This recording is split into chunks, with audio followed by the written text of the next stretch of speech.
Hey guys, it's Nick from F150LEDs.com. Today we've got two exciting updates for our Spartan CREE LED lineup. First, we have our brand new custom fit blackout covers for both the quad and duo housing. These precision molded covers are designed for a tight factory style fit and look fantastic when installed on the light, and they're specifically designed as a great solution for those of you who need to pass state inspections. Installing your blackout cover couldn't be any easier.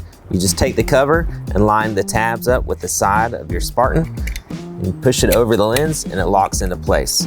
So you're not going to get any rattling around or moving. It's a tight fitment, but it covers up the light and looks fantastic. Our second update is that we've redesigned our combination total internal reflection lens for both the quad and duo light. Our new combination lens allows you to not only get the long range of our Spot optic, but also the wide beam of our driver packed into a single duo light.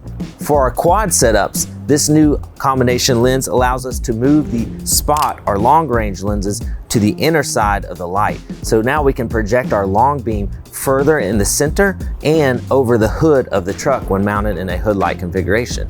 And that also allows us to put our wide beam lenses here on the outside of the truck to give us a better cast of light. So it optimally places the lenses and improves the optical output of the lights themselves. We're very proud of both of these updates, and we remain committed to building the absolute best and brightest LED lighting products for your Ford truck. Be sure to subscribe to our YouTube below and follow us on Instagram and Facebook at F150LEDs so you don't miss out on any of the new products that we're rolling out for your Ford truck. We truly appreciate your support. We really do, and we can't wait to serve you soon at F150LEDs.com. Thanks, guys.